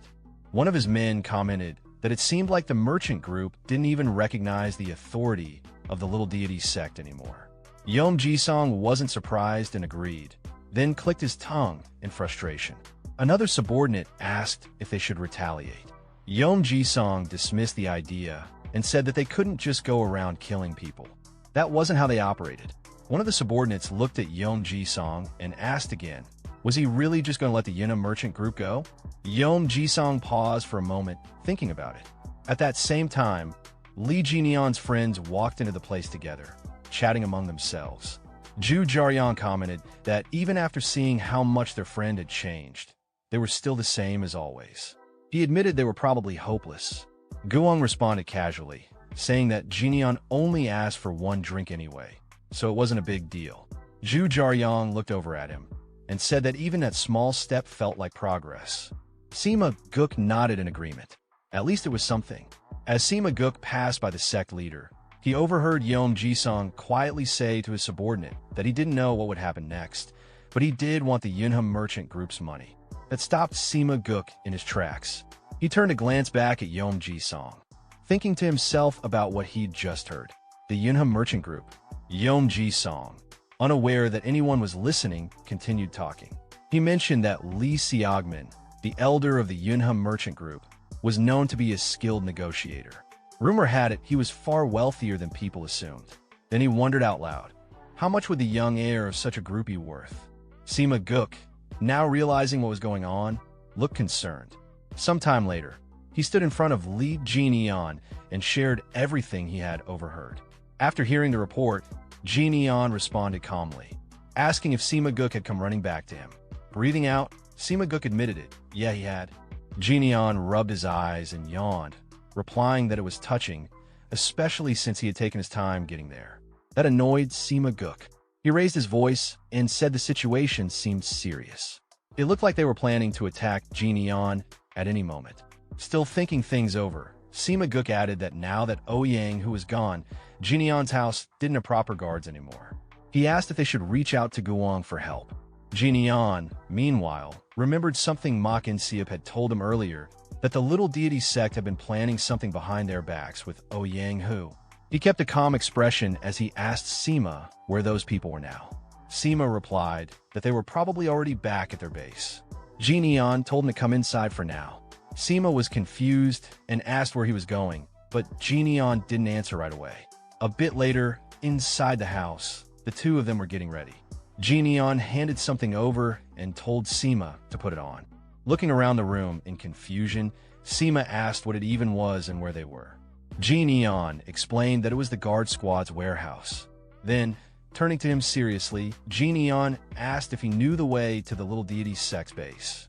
He told them to get dressed quickly. They needed to be back by breakfast. Sima looked surprised. He asked if they were really going right now. Just the two of them? Starting to panic, he reminded Geneon that it was just the two of them, and over there was the entire little deity sect. He said Geneon didn't even know what they were up to. But Geneon picked up a knife and held it up. He said it didn't matter. That's exactly why they needed to move first. Sima still looked unsure and tried to say something in protest, but Geneon interrupted him, calling him Mirim Alliance hopeful. Geneon tossed the knife gently toward him. He told him to lead the way. The scene shifted to the little deity's sect's base. Guards in yellow uniforms stood watch. Some of them posted at the gates, while others patrolled the area. From high up in a tree, Geneon observed everything. Looking down at the base, he thought to himself that there were a lot of guards. This had to be the place. Hiding in the bushes nearby, Sima Guk whispered to him, asking if he was sure this was it. He admitted nervously that he wouldn't be of any help and reminded Geneon of that. Geneon brushed the dust off one hand using the other and told Sima Guk that his job was done. Sima, still confused, asked if bringing him here was all he needed. Geneon looked at him and replied plainly, "What else could it be?" Sima looked toward the guard station inside and asked how they were supposed to get in, with the place crawling with security. He asked if Geneon had some brilliant plan. Geneon simply closed his eyes and said that for today, they'd do it his old way. He walked straight up to the door and kicked it open.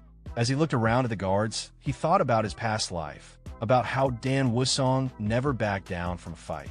Not when he was a child, not as an orphan surviving in the martial world, not even after earning the title of King of Fists. Now, back in the present, he looked at the guards in front of him and thought to himself, Dan Wusong was someone who enjoyed a good fight. Without hesitation, he walked forward and pointed toward a building, asking the guards where their sect leader was.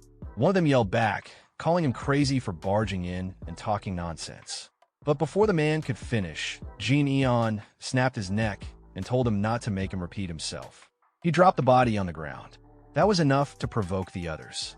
All the guards rushed toward him with swords, shouting at him, asking if he even understood where he was and who he was messing with. Just then, a voice called out from an upper floor. A man, holding a girl in his arms, looked down and asked what all the noise was about. He spotted Geneon and smiled, asking who he was. Geneon replied calmly, he was an assassin. Then he asked if the man was the head of the lesser immortal sect. The man, amused, asked what if he was. In his head, he was trying to figure out who Geneon was. He thought it was the first time he'd seen an assassin come in through the front door. Then he noticed Geneon's hands and remembered what one of his men had reported earlier. The kid fought with his fists. He asked Geneon if he was the heir of the Galaxy Merchant Guild. Geneon replied, "And what if I am?" The sect leader stroked his beard and said he didn't expect someone so important to show up personally. Then his tone shifted. He said that in that case, he wouldn't hold back. Suddenly, a net dropped down above Geneon, but he dodged it easily. The guards shouted to get him. Geneon, now surrounded, thought to himself that it had been a long time since he fought a group like this. Maybe not since back then. He grabbed the net and swung it, using it as a weapon.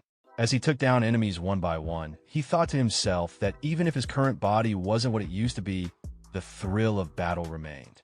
He tore through them easily, breaking weapons with no weapon of his own. Despite all that, he smiled to himself. This was actually starting to feel fun. The remaining guards hesitated. Some asked who he even was, shocked that he was fighting like that without a weapon. Just then, a sharp object flew past him and sliced his mask and cheek. Blood trickled down as he wiped his face. He looked in the direction the projectile had come from and asked if someone was trying to show off their fancy gear. The sect leader answered with a smirk, saying he didn't usually like using expensive tools, but he'd make an exception for Geneon. He raised a crossbow and aimed. Two guards grabbed Geneon's legs from both sides. The sect leader told them to hold him down. One of the guards grabbing him thought to himself that he was definitely going to die today. The sect leader aimed and told Geneon that even if he was good with fists, there was no way he could dodge this. More men appeared beside him, each holding crossbows. He gave the order to fire. Geneon stood still as the arrows came flying toward him. In his mind, he noted that the sect leader clearly didn't care if his own men got hit. Even someone like Darkblade would be speechless at this reckless tactic. Suddenly, Sima Guk shouted from behind and threw a knife toward Geneon, yelling for him to catch it. Geneon caught the knife midair and deflected every incoming arrow. The sect leader, watching in shock, realized that Geneon had blocked them all with just that one dagger. Geneon turned to look at Sima Guk. Sima looked confused, but then Geneon gave him a thumbs up. Sima Guk returned the gesture. Then Geneon gripped the knife and threw it.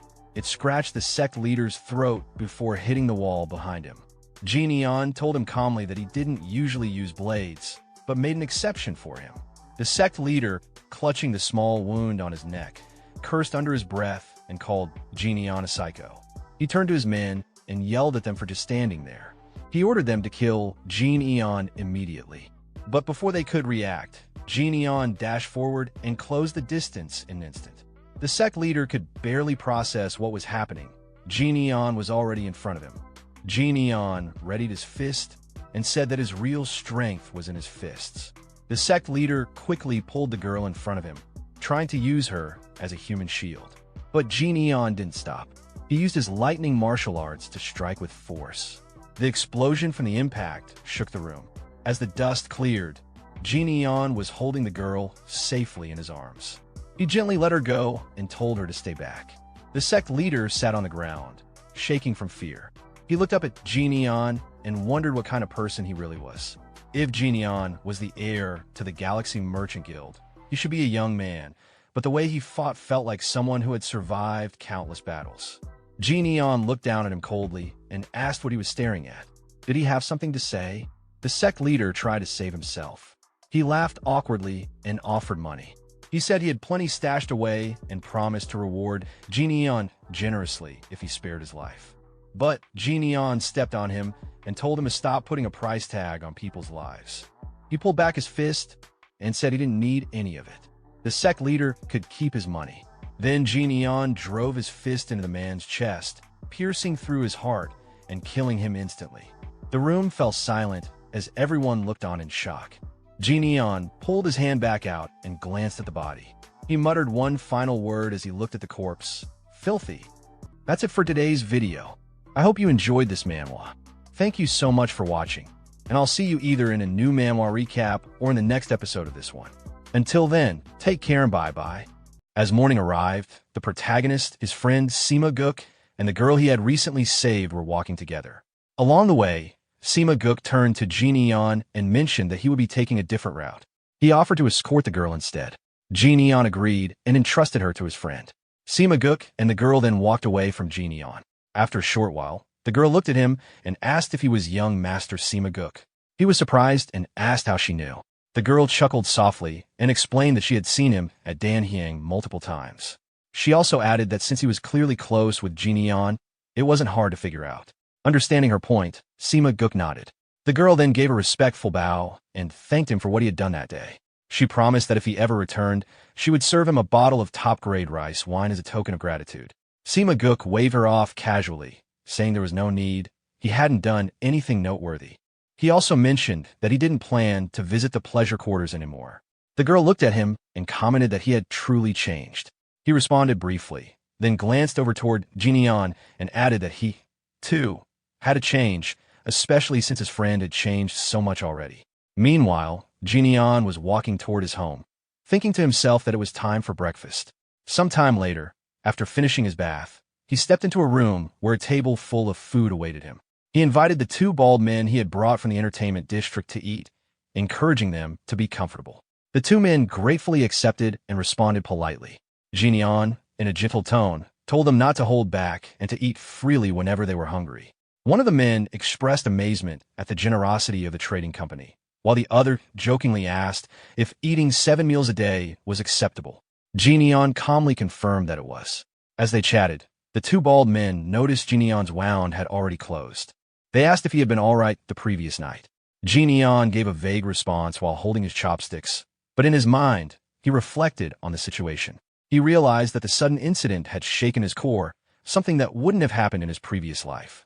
This made him recognize the need to grow stronger. He understood that if he truly intended to protect the merchant group and stand against magic users, ordinary training wouldn't be enough. He needed something beyond conventional methods. Just then, a voice from outside his door informed him that a delivery had arrived. Curious, Geneon acknowledged it. A servant girl entered and placed a box on the table. As he opened it, he muttered that he hadn't been expecting anything. Inside was a letter from his friend, Gu Wong.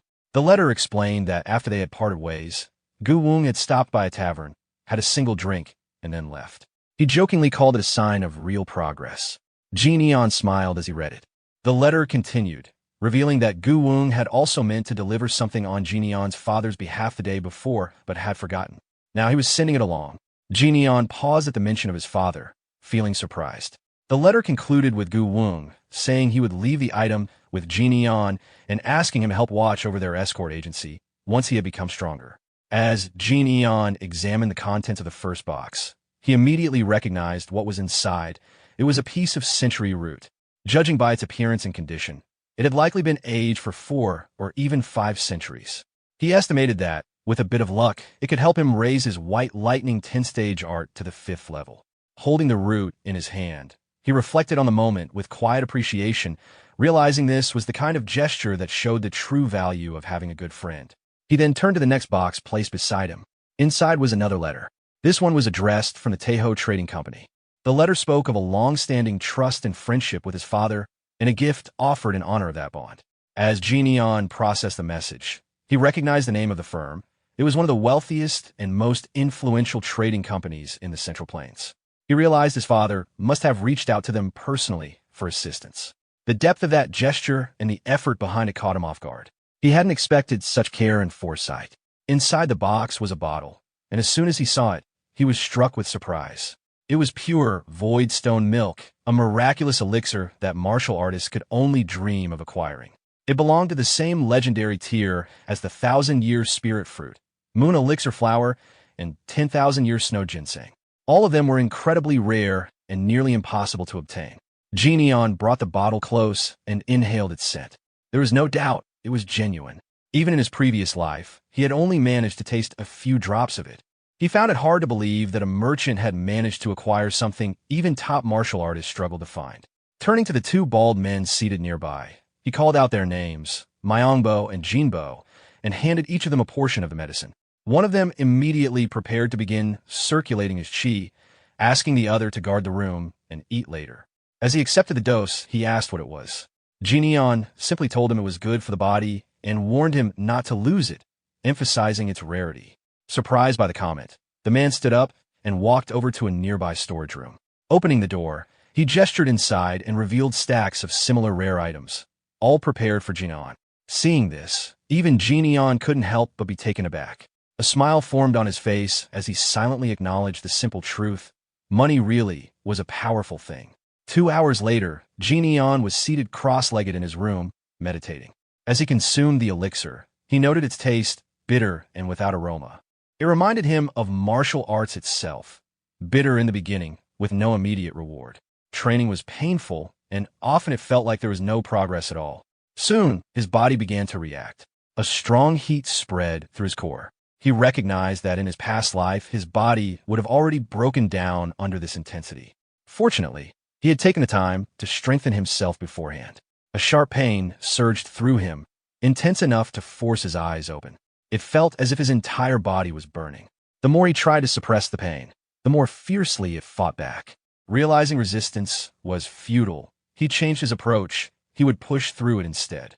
With that decision, a wave of powerful energy burst out from his body. Some time later, Geneon exhaled deeply. As he examined his hand, he activated his energy with a focused gesture. Then, clenching his fist, he confirmed to himself that he had reached the 5th stage. However, a sharp smell caught his attention. He looked at his clothing and realized that the toxins released from his body carried a strong stench of alcohol. He wondered just how much the previous owner of the body had drunk for the impurities to still reek so strongly. Geneon looked down at himself and smiled softly. It felt like a farewell to the remnants of his old self. But his attention soon shifted to the glass bottle beside him. He picked it up, eyes narrowing in thought. What lay ahead wasn't going to be easy. Absorbing pure voidstone milk at this stage was like trying to form a bowl out of wet sand and then tossing it into a blazing furnace. The fragile structure was almost guaranteed to crack under the pressure. Yet, if he could endure the process, the reward would be immense. He could feel the intense spiritual energy within the elixir. It was testing him. As the dense black aura began to swirl around him, a thought crossed his mind. Perhaps he had become too greedy. Still, he clenched his fist in determination. With a powerful leap, he took off, heading toward a secluded spot to begin the next stage of his transformation. If he could overcome this trial, he knew he would emerge stronger than ever before. 7 days passed. Outside Geneon's room, his brother, Lee Geneon, stood with a troubled expression. It had been exactly a week since Geneon had started circulating his energy, and there had been no signs of movement or sound from within. Concerned, he reached for the door, but the two bald guards stationed outside immediately stepped in front of him, blocking the way. They greeted him formally. Recognizing them, Lee Geneon returned the greeting. He asked if there had been any updates. One of the men replied that there had been none, but Geneon had left clear instructions not to let anyone near. Hearing this, Lee Geneon let out a sigh, wiping sweat from his brow as confusion set in. He mumbled that even so, going this long without contact seemed concerning. Before he could finish his thought, a sudden explosion blasted through the door from within the room. The two guards quickly shielded Lee Geneon from the blast with their bodies. As the dust settled, Lee Geneon stared in shock at the sight in front of him. Emerging from the room was Geneon, his eyes glowing with lightning, energy radiating violently from his body. The overwhelming stench coming from the room made Lee Geneon recoil and cover his nose. His thoughts raced. Was this the condition known as chi deviation, something he had only heard about in passing? Panicked, all three men rushed toward Geneon.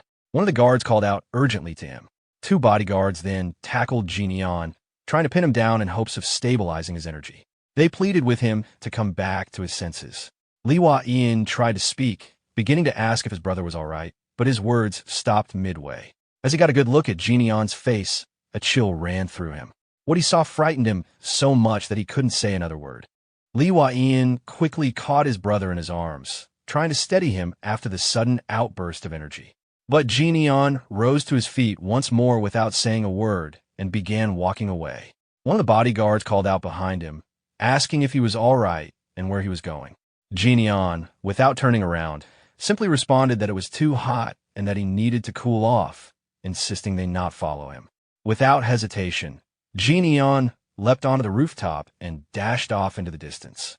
Lee Geneon stood frozen, watching his younger brother disappear. He had no words to respond. After a moment, he quietly questioned himself how anyone could be hot on such a perfectly clear day. Meanwhile, Geneon kept running. His thoughts were in turmoil as intense heat surged through his body. He could feel every part of himself burning.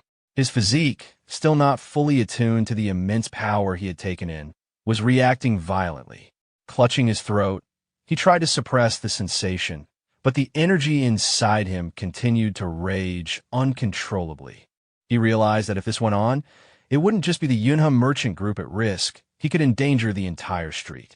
He needed to put as much distance between himself and others as possible. Eventually, he stopped at a remote mountain peak. His body was covered in veins bulging under the pressure, with lightning surging all around him. The pain had reached its peak. He thought of the color blue, likely tied to his energy state, and acknowledged that he couldn't contain it any longer. Memories of his death in his past life flickered through his mind. He knew that if he couldn't embrace this energy, he would face the same fate once more. Raising his hand toward the sky, he made a decision. The power had to be released. In that moment, a bolt of lightning struck down from the sky, crashing directly into him with a thunderous impact. Some distance away, in a nearby village, two people noticed the phenomenon. One of them watched in awe as the scene unfolded. observing the lightning surge from the earth toward the heavens. It was a sight he had never witnessed before, a reverse strike that defied natural order. Sometime after the intense phenomenon had ended, Geneon stood alone on the mountain.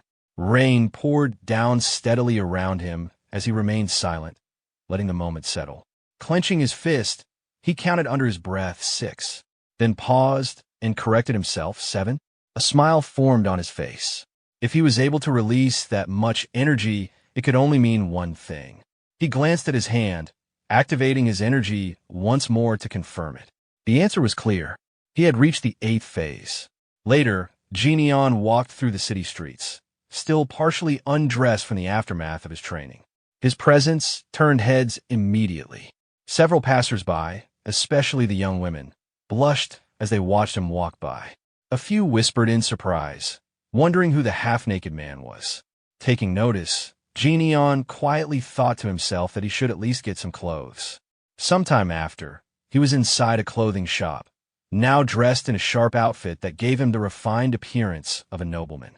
He looked in the mirror, then turned to the shop owner and said he'd take the outfit. He asked for the price. To his surprise, the shop owner responded with a gentle laugh and insisted there was no need to pay. Geneon, confused by the generosity, hesitated.